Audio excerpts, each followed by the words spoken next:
Okay, good morning, guys. This is a video for anyone who needs to do a catch up on the summary and response. So if you're like, I'm not really sure what it is, I'm a little bit behind, I'm going to walk through every step of it for you. So you go into the classroom and go into classwork, and there you'll see the summary and response essay. So there's a lot of things in here, so I just want to go through each one so that you know what you need to do. So the first one to start with is this one that's the summary and response assignment. So you need to read through this. It basically goes over the fact that a summary and response is a one paragraph that summarizes an entire article in a paragraph. And there's these pointers that are here are super important. You need to go through and read this whole sheet. Okay, it's not that much. Don't worry about the response part, the reaction to the work. We're going to work on that one next week.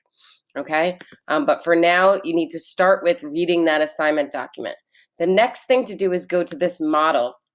It's not very long. You'll see that this is not as, yours will be a little bit longer. This is a little bit abbreviated. I used a short article, but I want you to see what it looks like. So this is actually, this part at the top is just a list of things that will help you as you go to write this, because all of the words, all of the sentences, the author's name, this right here, is the subject, and then the verb is referring to the author.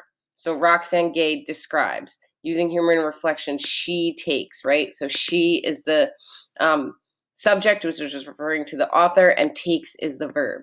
So these, even here, you can see Miss Gay admits, Gay recognizes, right? So you're seeing that the subjects are the author and the nouns, and the verbs are referring to the author. So here's a list of verbs that will actually help you, because you can say, Smith acknowledges the opposing view when he argues. Like, you can use these phrases. So read through the summary and response model. That will help you get an idea of what it looks like. If you haven't done those two things, it's probably why you're confused about what this paper is.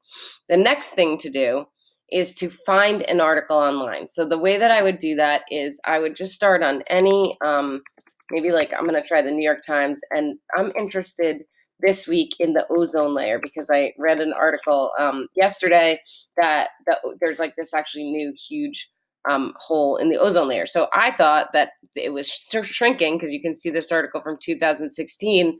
The one over Antarctica is shrinking, but now they're saying that there's this huge hole in the ozone layer over the North Pole. So I'm actually going to add North Pole so that I can try to find the one that I'm looking for.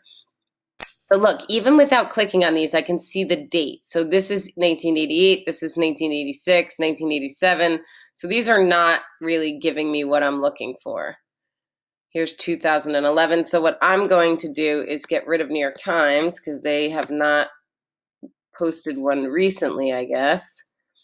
So here, rare ozone hole opens over the Arctic and it's big. This is from March 27, 2020, and it was this spring that it happened. So this is, I'm going to check out this article, right?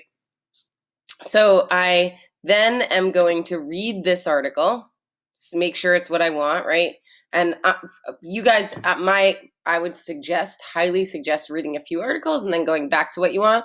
But just for the sake of time, I'm going to show you what to do next. So say I choose this article, right? I'm going to take this and I'm going to copy. Oh, is it not going to let me do it in this? It might not let me do it in this application, but I guess we'll find out. So you take the article and you're going to copy it. There we go. Control C. And then you're going to go back into the assignment, and where it says your article, you're going to go in and you're going to paste the text for your article. So you're going to just click on here and paste it. Now you might have to go in. Oh, no, that actually did a great job of pasting it. This is so that you have it for when you are doing the next step. I would put the address for the article here too, so that if I get lost, so I'm just going to copy the address, I know where I can go back and get it from. Just like that. So now my article is here and I know what I'm doing with it. All right, so once you have your article, you're going to go in and read your article. But before you do that, like, you're going to read and annotate it. Before you do that, you're going to go to this video that says 10 tips for a killer summary and response. So this is going to go through what you need to do to chunk the article and then to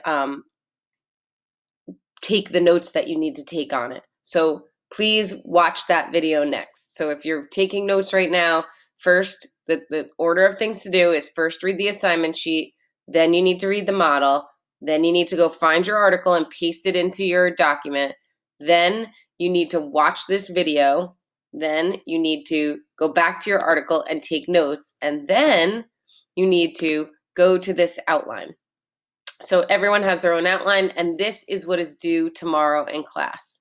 So you need to put your article title. So for my article, I didn't even note the title. Rare ozone hole opens over Arctic and it's big. That's what I would put as the title. The author is right here, Alexandra Witz. The source, where it says article source, is this website, nature.com. So I would note that. And then the gist of the entire article in one sentence. So you guys have seen that I haven't actually read this article, which is not how you are going to do this. But what you want to do is read the whole entire article. So she goes over how it forms and whether or not it's dangerous. So when I just skim over this, I can see that she's saying that this is like the next few weeks are crucial. So it might be more dangerous. It might be not so dangerous. So in my gist of the entire article, I might put that in her article, you're going to tag it in her article, comma, rare, blah, blah, blah, blah, blah, author, whatever her name was, discusses the new hole over the Arctic, in the hole in the ozone layer over the Arctic, and weighs in on whether or not it is a danger to humans or will pose a danger to humans in the future. See how I took the whole thing and put it in one sentence. Then you're going to go through and pull some main points on why they're important. That's it. That's all you need to do to catch up for class, but you need to do all of those steps. So please make sure that you go through all of those steps before you return to class on Thursday. Okay, I hope that was helpful. And if you have any questions, just reach out to me. All right, talk to you soon, guys. Bye-bye.